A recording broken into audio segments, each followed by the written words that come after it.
Bonjour, nous voici de retour pour une quatrième vidéo, toujours sur le thème des probabilités continues et consacrée à deux exercices sur la loi uniforme. Les énoncés de ces exercices figureront dans cette vidéo, donc vous n'avez pas besoin d'avoir le livre sous les yeux. Première chose, nous allons d'abord effectuer un petit rappel des notions essentielles pour traiter les exercices. Alors, la loi uniforme, je vous la rappelle, elle se présente sous la forme d'un segment non nul sur un intervalle AB. On verra les cas particuliers, je ne vais pas rentrer plus en détail. Formule du cours importante pour calculer la probabilité que x soit entre deux valeurs. Eh bien, c'est donc d moins c sur b moins a, c et d étant les valeurs qui encadrent x, et a et b étant les valeurs de notre loi uniforme.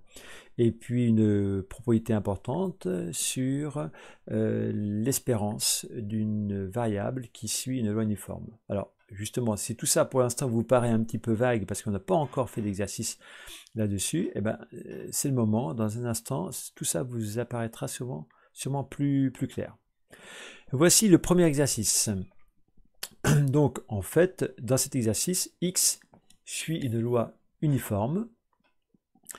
Deux paramètres moins 1, 5, A vaut moins 1, B vaut 5, puisque c'est ce qui est précisé dans l'exercice. Et on vous demande tout simplement de calculer les probabilités que x soit compris entre 0 et 3. Et deuxième question, que x appartienne à l'intervalle moins 0,5 à 1,5. Alors, la première chose à faire, si vous êtes élève, face à votre brouillon, c'est sans doute de faire un petit schéma pour illustrer l'exercice. Alors, le voici, évidemment, ce schéma n'a pas besoin d'être aussi précis que ce que j'affiche à l'écran. Il suffit en fait d'écrire moins 1, 5, de tracer un trait pour dire qu'on a une loi uniforme. Même la valeur là, indiquée ici n'est pas indispensable pour l'exercice. Il s'agit en fait d'un sixième. Alors pourquoi un sixième? Parce qu'en fait, ici on a moins 1. Ici, on a 5, donc la longueur de ce segment, c'est 6. Donc, pour que l'aire sous la courbe soit égal à 1, il faut choisir un sixième comme hauteur, de façon à ce que 1 sixième, la hauteur multipliée par 6, la longueur, soit égale à 1. Mais vous allez voir, en fait, on n'utilise pas vraiment cette valeur dans les calculs. Alors, l'exercice nous dit x est compris entre 0 et 3, quelle est la probabilité que x soit compris entre 0 et 3? Sur votre schéma, vous allez donc indiquer un point C en 0, un point D en 3. Vous pouvez éventuellement tracer les segments. Et donc, en fait, finalement, la probabilité que l'on cherche, c'est tout simplement l'aire de cette partie-là. Bon, eh bien, il suffit d'appliquer notre cours. Notre cours nous dit que cette probabilité, elle est égale à D moins C, donc ici 3 moins 0, divisé par B moins A, donc par 5 moins 1, c'est-à-dire divisé par 6. Alors, qu'est-ce que ça donne au niveau de la rédaction? Voici un exemple de rédaction possible. Vous allez écrire x suit une loi uniforme sur intervalle moins 1, 5. Donc d'après le cours, la probabilité que x soit entre 0 et 3 est égale à donc 3 moins 0 qui correspond à c moins d, formule du cours, sur b moins a qui correspond à donc 5 moins 1, a vaut moins 1, ce qui nous fait donc 3 sur 6, 5 plus 1, donc 1 demi. Voilà le résultat de la première question. La probabilité que x soit entre 0 et 3 est égale à 1 demi. Passons à la deuxième question. Deuxième question, on vous demande la probabilité que x appartienne à l'intervalle moins 0,5, 1,5. Bon, en fait, on aurait pu tout simplement écrire la probabilité hein, que x soit compris entre moins 0,5 et 1,5. Hein. Donc on voit bien que cette probabilité, on peut directement l'écrire de cette façon-là. Donc c'est le même problème que tout à l'heure. Hein. Cette fois, C et D dans notre cours ont pour valeur moins 0,5 et 1,5. Donc ça nous donne D moins C, donc 1,5 moins 0,5, divisé par B moins A, 5 moins 1. En haut, on obtient 1,5 plus 0,5, donc 2. En bas, 5 moins 1, donc 6. 2 divisé par 6, donc 1 divisé par 3. Voilà, l'exercice est terminé. Il n'y a rien d'autre à faire que ces petits calculs-là. Suite de la vidéo avec un nouvel exercice, le numéro 9.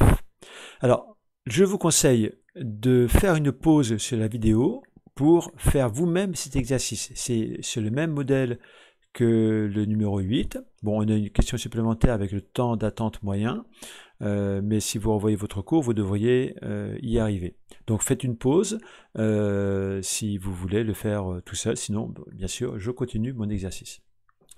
Donc, nous avons ici une variable qui est donc le temps, qui est modélisée par une loi uniforme sur l'intervalle 1, 6. Et vous avez deux questions à traiter. La première chose à faire, comme pour le numéro 8, c'est de modéliser, c'est de schématiser l'exercice sur une feuille. Alors, voici comment est-ce qu'on peut illustrer l'exercice. On a donc une loi uniforme sur l'intervalle 1, 6. Comme tout à l'heure, cette valeur-là, c'est 0,2, mais c'est pas très important de la connaître. Hein. Revenons à l'exercice. On vous demande la probabilité d'attendre au moins 4 minutes. Donc là, il y a une petite difficulté supplémentaire par rapport à avant dans la formulation. Au moins 4 minutes, ça veut dire quoi? Ça veut dire 4 minutes ou plus. Donc, la valeur de C ici sera égale à 4 et celle de D à 6. On a donc de la même façon un segment L et un segment M et une aire que je fais apparaître à calculer. Finalement, plutôt que de dire que x est plus grand que 4, on va plutôt écrire, vous allez voir dans notre feuille, que x est compris entre 4 et 6. De toute façon, ça n'aurait pas de sens de dire que x est plus grand que 6, puisque après 6, la probabilité est nulle. Voilà. Alors, on a pratiquement terminé.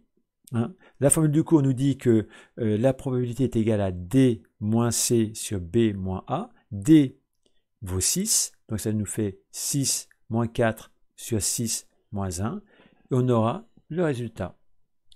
Prenons le document et regardons le corriger.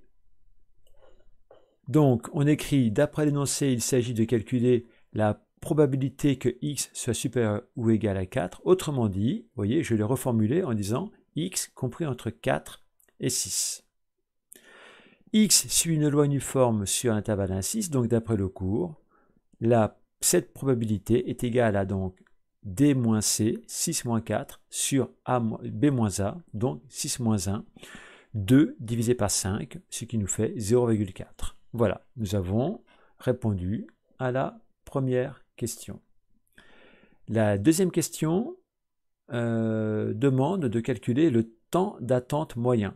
Donc, quand vous voyez ce genre de choses, temps d'attente moyen, vous devez vous dire, quand on parle de moyenne, on parle d'espérance.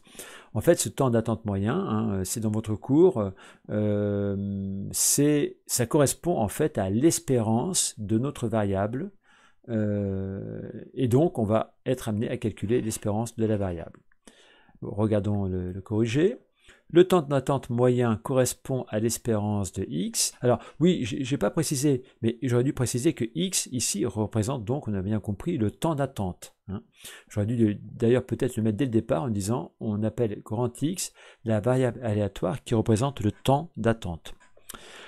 Donc X suit une loi uniforme sur l'intervalle 1,6. Donc d'après le cours, l'espérance est donnée par, là on retrouve la formule du cours, A plus B sur 2. Donc ici 1 plus 6 sur 2, donc 7 sur 2, donc 3,5. Donc finalement le temps d'attente moyen est de 3 minutes et 30 secondes. Voilà ce qui termine l'exercice.